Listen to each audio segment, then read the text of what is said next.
Hello everyone, welcome. तो आज का हमारा टॉपिक है सॉलिड स्टेट केमिस्ट्री से। हमारे 2-3 और टॉपिक रह गए हैं जो इंपॉर्टेंट हैं सॉलिड स्टेट केमिस्ट्री से, और मैं कोशिश कर रहा हूं कि हर टॉपिक में कुछ ना कुछ मैं ट्रिक लेकर आऊं कि जिससे आप इस चीज को, हर टॉपिक को अंडरस्टैंड कर सको इजी लैंग्वेज में। ओके, अब यहां पे मैंने सॉलिड स्टेट केमिस्ट्री में काफी टॉपिक कवर करवाए थे ट्रिक से, और उन वीडियोस को मैंने एक प्लेलिस्ट में रखा हुआ है, that is solid state chemistry playlist में। और उस प्लेलिस्ट का लिंक आपको इस वीडियो के डिस्क्रिप्शन में मिल जाएगा, वहां से आप देख सकते हैं, या फिर आई बटन पर क्लिक करके वहां से आप देख सकते हैं। ओके, तो स्टार्ट करते हैं। सबसे पहले हम ये जो टर्म्स हैं, तो आज का जो टॉपिक है, सॉरी यहां पे मैं बोल देता हूं क्या है वो, relationship between D, small A and small R. ये जो सिंबल्स मैंने ले रखे हैं, ये टर्म्स हैं, इनको समझते हैं नेमिंग से, मतलब ये क्या क्या टर्म्स है वो हम सबसे पहले देखेंगे। फिर हम देखेंगे कि डिफरेंट डिफरेंट लैटिस पे इन सभी का रिलेशन क्या क्या आता है। Right, okay okay. तो यहां पे जो हमारे पास सबसे पहले हम बात करते हैं स्मॉल डी की। स्मॉल डी को हम क्या क्या बोल सकते हैं, मतलब एग्जामिनर आपको कैसे घुमा फिरा के पूछ सकता है किसी भी लैंग्वेज में, मतलब वो सभी कुछ वो टर्म्स होगी ए, डी एंड आर। तो सबसे पहले डी है, डी को आप बोल सकते हो नियरेस्ट नेबरिंग डिस्टेंस। ये सब कुछ आपको ना मैं लैटिस में बना के दिखाऊंगा तभी आपको समझ आएगा, वैसे मैं जनरली बता रहा हूं आपको कि इनकी ये नेमिंग होती है। राइट, तो यहां पे डी को नियरेस्ट नेबरिंग डिस्टेंस भी पूछ सकता है एग्जामिनर, या पूछ सकता है कि इंटरआयनिक डिस्टेंस क्या हो सकता है, या फिर डिस्टेंस ऑफ क्लोजेस्ट अप्रोच, या फिर nearest atom to atom contact. मतलब ये सभी जो है वो डी को ही हम बोल सकते हैं, मतलब ये सभी लैंग्वेज डी को ही रिप्रेजेंट कर रही है। राइट, अब यहां पे जो अब हम बात कर रहे हैं ए की, स्मॉल ए की। स्मॉल ए काफी फेमस है, आपको पता ही है, that is edge of a cell, या unit of unit cell, length of a unit cell sorry, और सेल कांस्टेंट, या फिर सेल पैरामीटर, या फिर लैटिस कांस्टेंट, या फिर लैटिस पैरामीटर। मतलब डी से भी ज्यादा इसकी नेमिंग्स है। तो ये सब चीजें आपने ध्यान में रखनी है, कुछ भी घुमा फिरा के पूछ सकते हैं। राइट, अब लास्ट है डेट इज आर। आर तो पता ही है, that is radius of lattice point. Lattice point मतलब एटम का रेडियस जो है। राइट, अब हम इन सभी टर्म्स को डिफरेंट डिफरेंट लैटिस में देखेंगे। तो सबसे पहले हम बात करेंगे एससीसी के लिए, that is simple cubic unit cell के लिए। तो इसमें आपको पता होगा कि यहां पे क्या होता है, लैटिस पॉइंट सिर्फ कॉर्नर्स पे ही प्रेजेंट होते हैं। राइट, और इस यूनिट सेल में हम रिलेशन देखेंगे डी, ए और आर का क्या रिलेशन हो सकता है। राइट, अब सबसे पहले हमने लेट कर लिया कि यहां पे एक कॉर्नर पे लैटिस पॉइंट होगा, जैसे यहां पे मैंने लेट कर लिया ऐसे। राइट, और यहां कॉर्नर पे भी लैटिस पॉइंट होगा ऐसे। वैसे ना अच्छी तरीके से बना नहीं है, मतलब ये दोनों आपस में। और आपने एक और चीज याद रखनी है कि जो आप ड्रॉ करोगे ना, वैसे तो ये ड्रॉ करना है, ये सब कुछ तो आपने करना नहीं है एग्जाम में, बट मैं सिंपल आपको समझा रहा हूं एक नॉलेज के लिए चीज, कि यहां पे जितने भी आप ये लैटिस पॉइंट ड्रॉ करोगे ना, चाहे आप सेंटर पे कर रहे हो, या बॉडी सेंटर पे कर रहे हो, या कॉर्नर पे कर रहे हो, तो जितने भी लैटिस पॉइंट आप ड्रॉ करोगे वो सेम साइज के होने चाहिए। ना कि ये बड़ा होना चाहिए, ना कि एक छोटा होना चाहिए, ना कि मीडियम साइज का, ना ही सबसे ज्यादा स्मॉल में, ऐसे कुछ नहीं होना चाहिए। मतलब जितने भी लैटिस पॉइंट्स होते हैं किसी भी लैटिस क्यूब में, मतलब कोई भी यूनिट सेल में, तो सभी के सभी यूनिट सेल लैटिस पॉइंट्स के होते हैं, सेम ही साइज के होते हैं। तो यहां पे मैंने गलती की है, तो सॉरी इसके लिए। कि मतलब ये क्या है, मैंने क्या है जस्ट इसको ऐसे इसलिए बनाया बड़ा, क्योंकि ये दोनों आपस में कॉन्टैक्ट में होंगे, बिल्कुल अटैच्ड होंगे दोनों, और सेम साइज के होंगे। राइट, तो ये और ये दोनों आपस में क्या होंगे, कॉर्नर्स पे प्रेजेंट होंगे, और दोनों आपस में टच करेंगे। मैंने ये लेट कर लिया कि यहां पे दो हमारे पास क्या है, लैटिस पॉइंट्स है, जो कि कॉर्नर्स पे प्रेजेंट है। अब यहां पे मैंने लेट कर लिया, let length of unit cell equal to small A. जैसे हमने प्रीवियस वीडियो में देखा था ना कि हमने यूनिट सेल की लेंथ को रिप्रेजेंट किया था, लेट किया था स्मॉल ए के साथ। तो यहां पे भी लेट कर लो, ये भी स्मॉल है, ये भी स्मॉल ही होगी, मतलब हर जो लेंथ होगी वो क्या होगी, स्मॉल ही होगी। ये भी स्मॉल है हमारे पास, ये वाली पूरी चीज। राइट, मतलब ये वाली लेंथ। तो हमारे पास ये क्या है, ए है। ओके, अब यहां पे क्या किया मैंने, इसको ये किसके तरह दिख रहा है, हमें स्फीयर की तरह दिख रहा है ना ये लैटिस पॉइंट। ये एक्चुअली में क्या है, लैटिस पॉइंट है, which looks like a sphere. तो यहां पे जो स्फीयर है हमारे पास, ये इसका सेंटर होगा, स्फीयर का सेंटर तो होगा, जैसे यहां पे देखो सेंटर इसका। और यहां पे इसको क्या बोल सकते हो, रेडियस बोल सकते हो। और जब पूरा हम ज्वाइन कर देंगे इसको, तो ये क्या बन जाएगा, डायमीटर बन जाता है। ये सब कुछ आपको पता होगा। सो यहां पे लेट ये क्या हो गया, फिर इसका रेडियस हो गया, और यहां से यहां तक का भी क्या हो गया, रेडियस हो गया। तो हम कह सकते हैं कि small a equal to r plus r, small a equal to r plus r, that is therefore a equal to 2r, a equal to 2r। इतना समझ आ गया। अब एक और चीज, अब यहां पे ए और आर के बीच में तो रिलेशन आ गया, बट डी अभी मिसिंग है, तो डी कैसे लिख सकते हैं?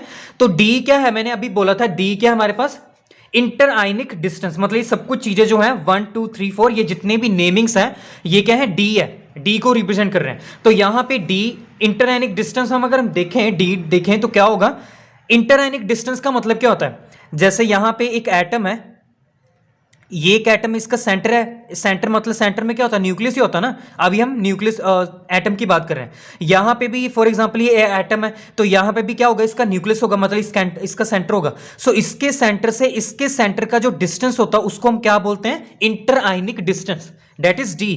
तो यहां पे भी हम लेट कर लेते हैं कि ये दोनों आपस में एटम्स होंगे, इनका ये वाला सेंटर है दैट इज न्यूक्लियस है, इसका ये सेंटर है दैट इज न्यूक्लियस है, और इसके सेंटर से और इसके सेंटर का जब हमने इसको ज्वाइन किया तो हमारे पास क्या बन गया, एक डिस्टेंस बना जिसको हम बोलेंगे inter ionic distance, that is small D. So यहां पे ये भी क्या आ गया, हमारे पास डी आ गया। तो हम बोल सकते हैं कि A equal to D and as well as equal to 2r। तो यहां पे आप लिख सकते हो इक्वल टू डी। सो यहां पे एससीसी के केस में ए आर और डी के बीच में क्या रिलेशन आ गया, A equal to 2r equal to D, या सिंपल आप बोल सकते हो A equal to D equal to 2r। तो ये हमारे पास जनरल रिप्रेजेंटेशन, जनरल एक्सप्रेशन आया, रिलेशनशिप आया between A D R in case of SCC. अब दो और केसेस करते हैं, दैट इज एससीसी के लिए और बीसीसी के लिए, क्या देखते हैं कि हम क्या इनके लिए क्या रिलेशन आता है इन सभी के लिए। नाउ अब हम बात करेंगे बीसीसी केस के लिए, यहां that is body centred cubic unit cell.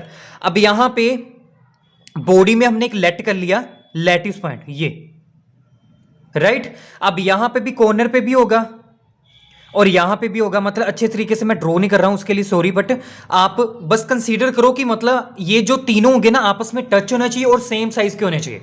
Okay, drawing को मत देखो मेरी, बट सिंपल आप समझने की कोशिश करो। अब यहां पे देखो, यहां पे सेंटर से लेकर यहां तक सेंटर का यहां पे क्या होगा, आर होगा, सेम यहां पे भी आर होगा, और यहां पे भी क्या होगा, आर होगा, और इस तरफ भी क्या होगा, आर होगा, राइट। मतलब ये रेडियस की बात कर रहे हैं हम, यहां से यहां तक क्या होगा, रेडियस होगा, यहां से यहां तक इसका भी रेडियस होगा, और यहां से यहां तक रेडियस होगा इस लैटिस पॉइंट का भी, और यहां पे भी रेडियस होगा, मतलब यहां पे 4 रेडियस देखने को मिल रहे हैं।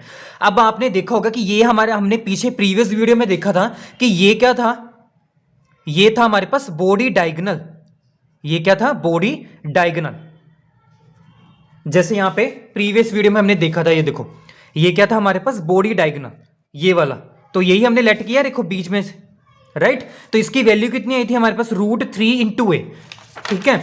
अब यहां पे इन सभी आर को प्लस करो, यहां पे r plus r plus r plus r, तो कितना आ गया, 4r इक्वल टू, ये किसकी इक्वल है, पूरा इतना किसकी इक्वल है, बॉडी डायगोनल के। बॉडी डायगोनल की वैल्यू कितनी आई थी अभी, √3 इंटू ए, राइट, इतना आया। अब यहां पे और यहां पे हमारे पास जो डी होगा वो किसकी इक्वल आएगा, 2r। जैसे हमने अभी प्रीवियस वीडियो, जैसे हमने प्रीवियस केस में देखा था एससीसी के केस में, कि मतलब इंटर आयनिक डिस्टेंस चाहे कौन सा क्यूब यूनिट सेल आप कंसीडर कर लो, डी इक्वल टू 2r ही रहेगा। क्यों, क्योंकि आपने देखा होगा इन दोनों के बीच में, अगर इन दोनों के बीच में हम इंटर आयनिक डिस्टेंस की बात करेंगे, यहां से भी r होगा और यहां से भी r होगा, सो r प्लस r कितना हो जाएगा, 2r हो जाएगा, that is equal to d, that is inter ionic distance. अगर इन दोनों के, इन दोनों लैटिस पॉइंट में हम कंसीडर करेंगे inter ionic distance that is d, तब भी क्या आएगा, सेम ही आएगा, that is r, that is r plus r that is equal to 2r which is equal to d. तो हर केस में d इक्वल टू 2r तो रहेगा ऑलवेज, ये तो ऑलवेज ही रहेगा हमेशा के लिए, राइट। अब अगर हमने यहां से a की वैल्यू निकालनी हो तो कैसे निकाल सकते हैं, ये पूरी टर्म को इसके नीचे डिवाइड कर दो, so 4r divided by √3 equal to a। Okay, तो आपको डायरेक्ट ये एक्सप्रेशन भी पूछ सकते हैं कि बीसीसी के केस में a की वैल्यू कितनी आती है, that is edge of a length किसके इक्वल आती है, सो 4r डिवाइडेड बाय √3 आपने कर देना। तो मतलब यही आपस में रिलेशन थे DAR में, राइट। अब हम लास्ट केस देखेंगे एफसीसी के केस में। ओके, अब हम लास्ट बात करते हैं एफसीसी के केस में। एफसीसी में क्या होता है हमारे पास कि जितने भी लैटिस पॉइंट होते हैं वो कॉर्नर्स पे भी प्रेजेंट होते हैं, एज वेल एज हर फेस के सेंटर पे भी प्रेजेंट होते हैं। तो मैंने लेट कर लिया, ये मैं फेस कंसीडर कर रहा हूं, ये अपर फेस, ये वाला, इसमें मैंने यहां पे कॉर्नर पे भी लेट करने लैटिस पॉइंट और हमने सेंटर पे भी लेट करना है। मैंने लेट कर लिया यहां पे सेंटर पे लैटिस पॉइंट और यहां पे कॉर्नर पे भी हमने लेट कर लिया और यहां पे भी कॉर्नर पे भी हमने लेट कर लिया। अब यहां पे अच्छी तरीके से मेरे से ड्रॉ हुआ है, ठीक है। ओके, सो यहां पे आर आ गया, इसका सेंटर लिया, यहां से भी आर आएगा रेडियस और यहां से भी आर आएगा रेडियस, ये पूरा डायमीटर हो जाएगा, राइट। इसको ऐसे, ओके, और यहां पे भी हमारे पास क्या आ जाएगा, रेडियस आ जाएगा। So 4r that is r plus r plus r plus r that is equal to 4r।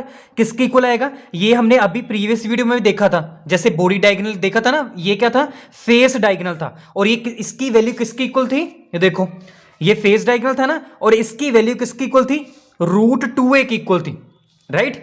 ये क्या था, फेस डायगोनल था ना, और इसकी वैल्यू कितनी ऐसी, √2a।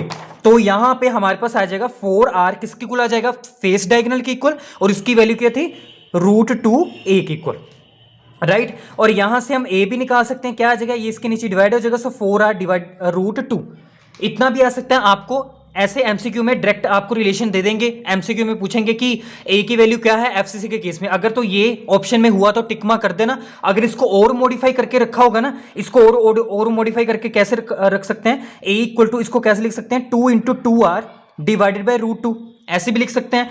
2 को और भी कैसे लिख सकते हैं, √2 × √2 ऐसे लिख सकते हैं ना, तो ये कैंसिल आउट हो जाएगा, √2 से √2 कैंसिल आउट हो जाएगा, तो हमारे पास क्या आ जाएगा, 2√2r।